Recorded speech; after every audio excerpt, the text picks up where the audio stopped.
Hello, welcome to LLG's Random But Real podcast, where you'll hear conversations about any and all things random with an entree, not a side dish, of mental health advocacy. I use my performance, communication, and literary art skills to bring awareness about mental health and other topics. Therefore, whether I'm singing, speaking, or writing, it is my desire that my words will be melodic, just like music to your ears. Welcome to LLG. That's me, Lisa L. Gilliam's Random But Real podcast.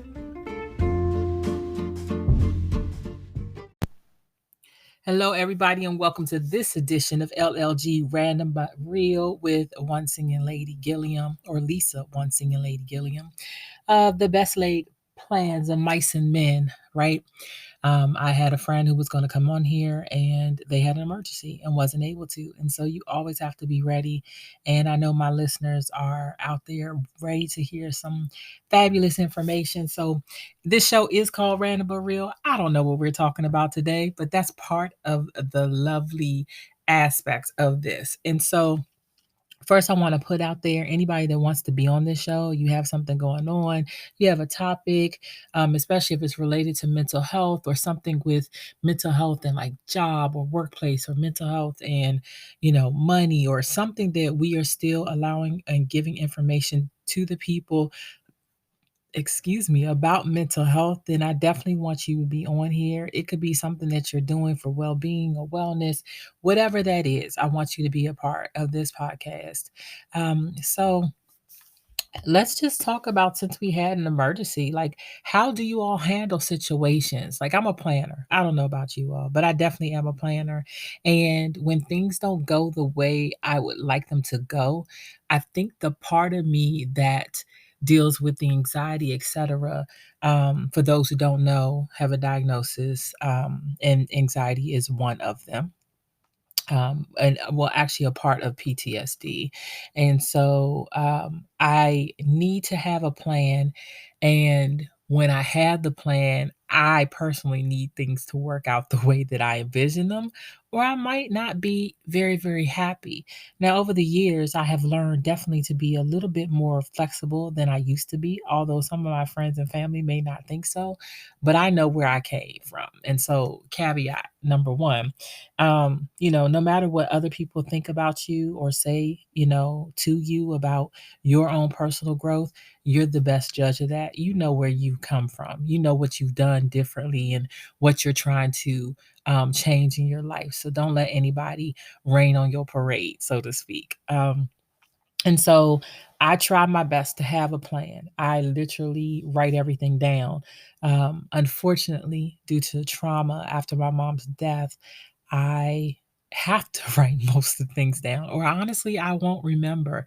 And it's really difficult because I'm not able to necessarily say what I'm dealing with. I've actually been asked by some people in authority, I would say, even at my job, not to mention the insomnia, not to mention my trauma. And so it makes it hard when a student may say something to me and I think I know their name. And for whatever reason, I literally forgot what their name was and I call them the incorrect name.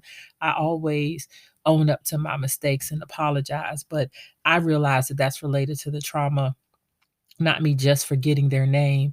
I've had memory loss and memory retention issues, and processing issues because of it. And so my prayer is that once I'm healed completely, that I won't have any more memory loss or memory issues and retention issues, and that I'll be able to function like I used to before that traumatic event, which has been a little bit over 4 years now. But when things happen and I'm not able to, have things flow the way that I organized them or wanted them to be, then I'm learning to take a step back. I'm laughing a lot, not laughing as a defense mechanism also for me, but I am laughing not at the situation, but laughing at the humor that I had control in the first place. Because guess what, y'all? We don't have control over anything that's happening in our lives. We really don't. I'm a Christian and I do believe that God is in control. And so if things were supposed to pan out out the way that I wanted them to pan out today, you would be hearing myself and my friend. But I wish my friend well. I pray that they'll be okay. That's more important. And so I thank God for the growth that I've experienced over the years. Things happen, they always happen.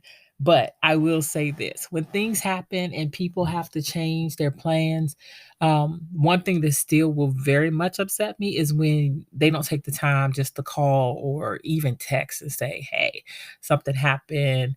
I'm not going to be able to make it. Or they don't even follow through or reschedule. Um, at least give me the benefit of the doubt that if I make plans with you, then I probably want them actually to go through. I didn't just make plans just for no reason. I don't know about y'all. I don't have time to be wasting. I am 48 years old. I will be 49 in May, May 18th to be exact.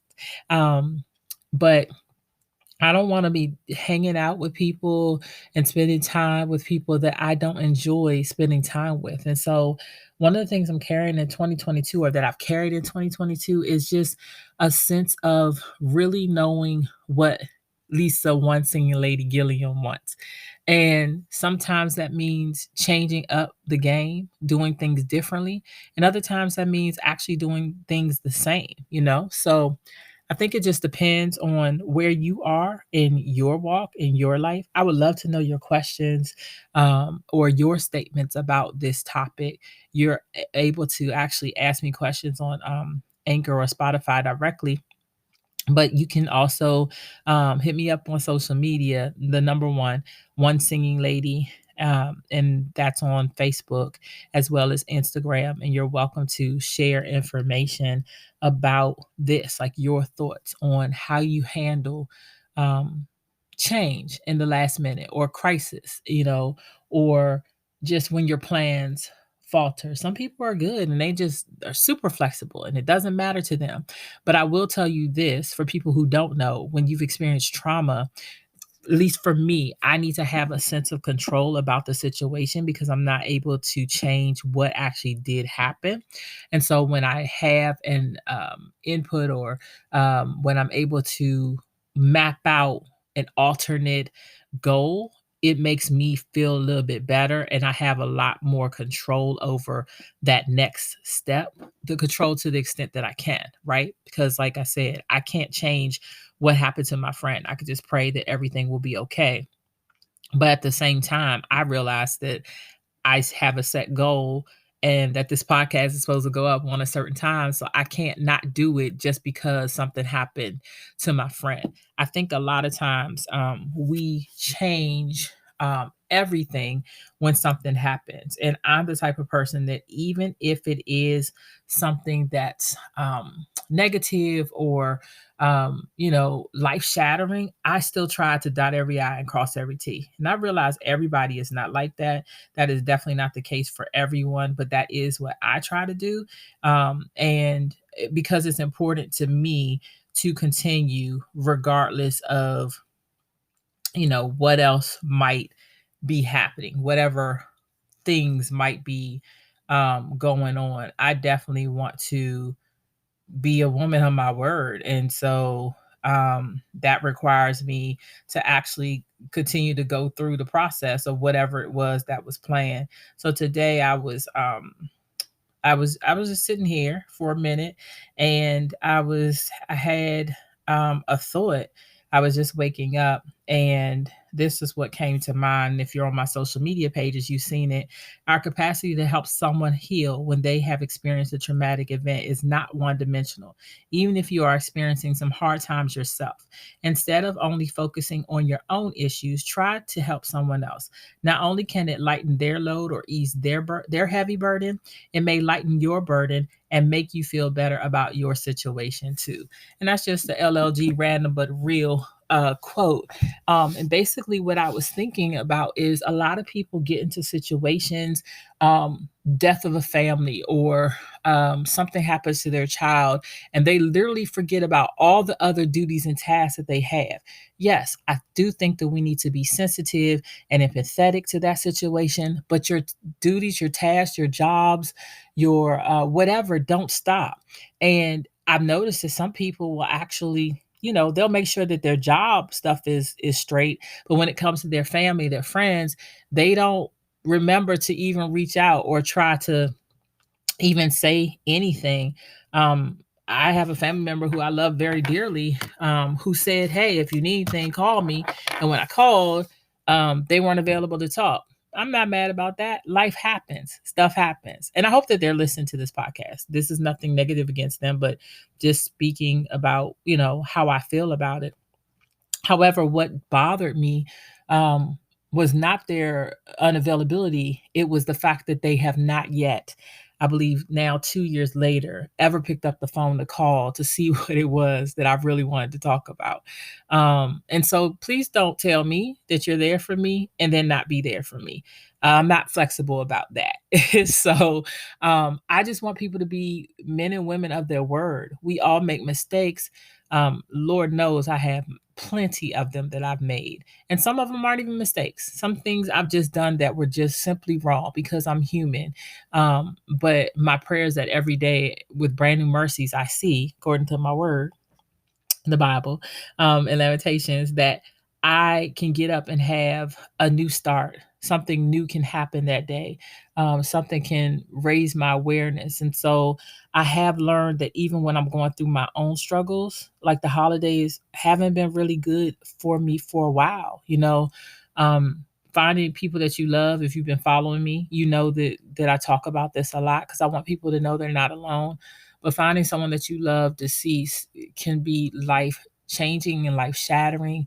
My grandmother died December 22nd, 1995. Still to this day, for whatever reason, most December 22nds just haven't been the greatest days for me because it brings back to mind what I saw on that day. And I can be a very visual person, and so I wish I could get that out of my head, but, I can't. I saw it, it happened, and the whole process, after that, and then when my mom died, October 13th, 2017, or even when she went to the hospital, September 26th, 2017. Those 2 weeks were horrible for me, seeing my mom there. I probably will talk more about this in my book if I decide to release that one. I am working on writing 2 books, another caveat or aside. But just to express the my feelings related to that. Nevertheless, going through that, it changed me. And yet I still made sure that my job duties at my church at the time, I was social media manager, and I had to do some of the outreach with that. I made sure that someone else covered that. I made sure that this, if I was on the schedule that I couldn't go. One of my friends got married during the time, and to lift my spirits, I went to the wedding, even though I was thinking about my mom the whole time, and it wasn't my night to watch her because my family took turns to go and spend the night in the hospital with her. Still praying I'm leaving and hoping that God would, allow her to live and make a full recovery. But again, knowing that I'm not in control, I'm still trying to accept what God allows when that, in that type of situation. I'm still healing from that. And I know that since I'm not in control of it, I have to eventually, move forward. I'm trying to heal. I go to counseling. I get help, but I did all the things that I was supposed to do and also still try to reach out to other people too. I never want to be so selfish that I don't think about other people's hurt. So even though the holidays are not great for me, I made sure I reached out to some of my friends who have experienced loss and grief even more recently, like weeks before, months before, this past holiday. And so when I was saying it's not one dimensional, it's not just about me. We're in this together. And if I have something that I can share with you all to help you all through the process of the grief or trauma or whatever it is that you're experiencing, then I'm going to share it and I'm going to talk about it. And for those who don't support that, that's okay too. But what I have learned is when stuff hits the fan, a lot of times that's when people will reach out. It's unfortunate that we don't support when We're not in the fire. It takes for a fire or a tsunami to actually take place for others to kind of rally around and be supportive. And so, um, what I've learned is that me helping other people, praying for them, if it's food they need, or whatever, if I have it, I try to give it even in the midst of my own stuff. And it has made me feel better, and I know that it can make you feel better too. I'm reminded of how, you know, in the midst of the situations that were happening, just even times in the Bible where Jesus might have been, sad about something or whatever, but he still ministered to God's people in spite of whatever he was given. So I had a little issue there. Again, random but real. You never know what might happen. But I was just saying that in spite of whatever he was given, whatever his plight, Jesus still ministered, no matter how bad, quote unquote, the situation might have been. And I think that that's something that we can take away from Jesus in that sense. We can still help others, still reach out, go to the shelters, give donations, go. One of the things I used to do all the times is go singing at prisons and shelters and the hospital, just to bring some cheer or joy to those individuals that are there.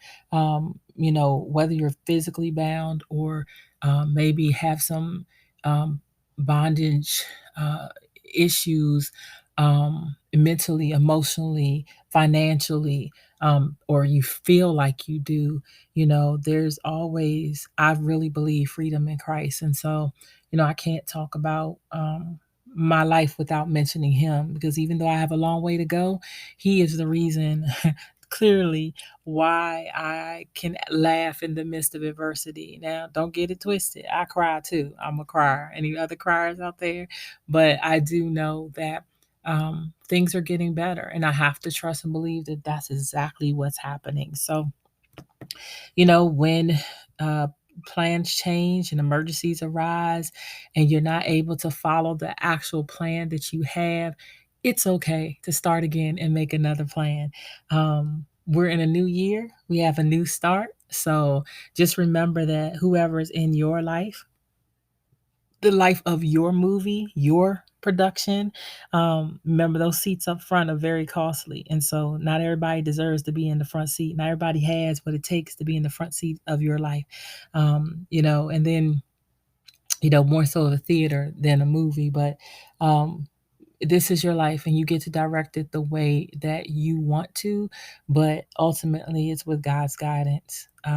He's the one who actually created us, and so we need to kind of defer to him to make sure that the supporting cast is right, make sure that our production is right, make sure that the lighting is right and sound is right, and all those things we need to make a movie or a theater production roll smoothly. So I would love to know your comments on this. Please keep them positive, because this is positive radio or a positive podcast. And I thank you for taking the time to listen. All right, have a good one. Please note, any comments made on this LLG Random But Real podcast by myself, Lisa One Senior Lady Gilliam, or my guests are our own views. They are not to be made or determine an actual professional or in lieu of an actual professional. If you relate to any of the topics, please seek professional help. Contact a therapist, a psychologist, any other mental health professional, or if it's an emergency, please call 911. Thank you so much for tuning in.